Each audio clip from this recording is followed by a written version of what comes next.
세계적으로 안전하다고 알려진 교통수단이 비행기입니다. 특히 2005년에 등장한 저가 항공들은 그 대형 항공사에 비해서 저렴한 가격으로 국내 항공시장의 절반 이상을 점유하게 됐습니다. 하지만 최근 저가 항공에서 안전사고가 잇따르고 있습니다. 출입문도 제대로 닫지 않고 이륙했다가 긴급 회항하는가 하면 만피트나 급강하하면서 승객들을 공포에 떨게 한 곳도 있습니다. 그래서 저가 항공, 안전까지 저가 아니냐는 지적이 나오고 있습니다. 오늘 뉴스 따라잡기에서 자세히 알아봤습니다. 지난 3일 새벽, 진에어 여객기가 필리핀 세부를 출발해 김해공항으로 향합니다. 비행기가 이륙한 뒤 승객 160여 명은 잠은커녕 공포에 떨어야 했습니다. 그때만 생각하면 너무 소름 끼칩니다. 비행기는 이제 한동안 정말 찾아보기도 싫었고 지금도 그게 가끔씩 한 번씩 생각나요. 저도 저녁에 자는데 잠깐 꿈을 꿨어요. 항공기의 출입문이 제대로 닫히지 않았던 것. 당시 승객이 촬영한 기내 영상입니다. 출입문에 손가락이 들어갈 정도로 틈이 벌어져 있습니다. 문 바로 앞에 앉아있던 이 승객은 비행기 이륙 직전 이 틈을 발견했다고 합니다. 그분이 문을 잠궜어요. 제 눈에는 한쪽 벽면에 붙었고 한쪽 문은 조금 벌어진 상태에 보였어요. 문제가 있다고 생각을 했기 때문에 눈이 자꾸 저기서 안 떨어지더라고요. 설마 했던 우려감은 이륙 직후 더욱 커졌습니다. 출입문 쪽에서 굉음이 들리기 시작한 겁니다. 평상시에 나던 그런 소리하고는 완전 달랐죠. 소리가 굉장히 컸기 때문에 상공에 올라갔으면 더 셌었으니까. 이상 징후는 다른 승객도 발견했습니다. 승무원 대기실 쪽에 있던 커튼이 출입문 쪽으로 휘날렸다는 겁니다. 중력에서 커튼을 일자로 내려오게 되죠. 그런데 문 쪽으로 이게 기울어진 겁니다. 누가 보더라도 바람이 그쪽으로 튀어나가고 있다는 거 잘못됐다고 볼 수밖에 없는 거죠. 문틈을 처음 발견한 승객은 승무원에게 문제를 제기했습니다. 하지만 물어봤어요. 저 문이 제대로 닫힌 맞냐? 내가 봤을 때는 지금 조금 미세하게 다쳤는데 지금 더 벌어졌다.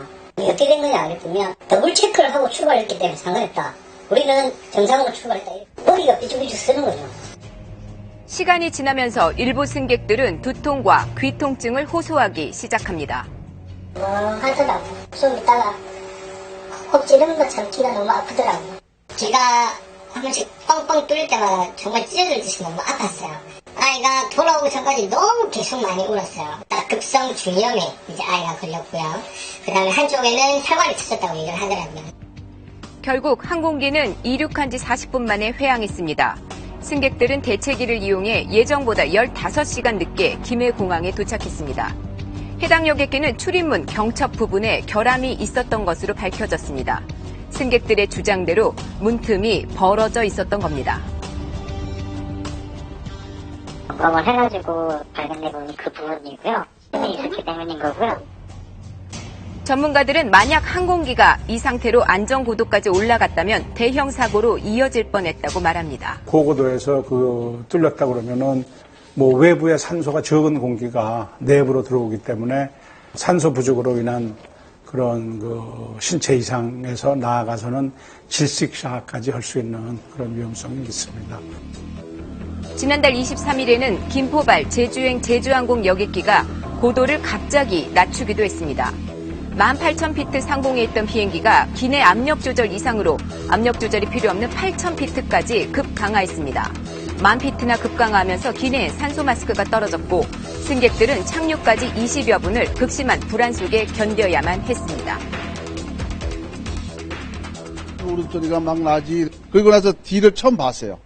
그랬더니 전체적으로 다들 귀를 막고 전부 다 아픔을 호소하고 다 그러는 거예요. 아, 죽는구나. 근데 바닷물에 빠져 죽기 싫더라고요. 전 살아난 거가 너무너무 기뻤죠. 그러나 사고 당시 압력 조절 장치에는 이상이 없었던 것으로 확인되면서 조종사 과실에 무게가 쏠리고 있습니다. 아직까지 그 정밀 분석 중에 있고요. 원인이 뭐다, 결론이 어떻게 났다라고는 이렇게 아직 말씀드릴 수 없는 단계입니다. 지난달 18일에도 인천에서 홍콩으로 가던 이스타항공 여객기가 기내 압력 조절 장치 이상으로 회항했고 8월엔 부산에서 중국으로 가던 에어부산 여객기가 내비게이션 고장으로 긴급 회항하는 등 2년 전 32건이었던 저가항공 안전사고는 지난해 50건으로 크게 늘었습니다.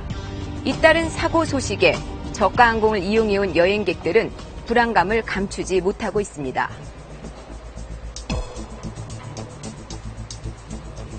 그것 때문에 저도 되게 고민 많이 했는데 부모님도 걱정 많이 하시고 또 저가항공이라서 싸서 구입 이렇게 해가지고 가는데 못 믿는 사실이 좀 있어요. 그래서 무섭죠. 하늘에서 사고 나면 이제 목숨이 위험하니까. 어쩔 수 없이 타긴 타야 되는데 좀 불안은 하죠. 그런 기사 접할 때마다. 지난 2005년 국내 항공업계에 처음 등장한 저가항공사는 해마다 50% 넘게 급성장해 국내 시장 점유율을 53%까지 끌어올렸습니다. 하지만 성장세에 비해 안전에 대한 대비는 미흡하다는 지적을 받아왔습니다. 특히 대형 항공사와는 달리 해외 업체에 위탁하고 있는 정비 시스템이 문제로 지적되고 있습니다. 외주 용역을 줌으로 인해서 계획 정비를 제 시간에 받지 못한다든가 뭐 항공기 품목에 이상이 있을 때 빨리 이제 정비를 해야 되는데 적시에 정비를 받을 수 없는 그런 문제가 생길 수가 있고. 정부는 지난 9일 안전 문제가 또 생기면 운항을 중단시키고 노선도 감축하겠다고 6개 저가항공사에 통보했습니다. 이와 함께 어제부터는 약 2달간의 일정으로 각 저가항공사에 대한 특별 안전 점검에 돌입했습니다.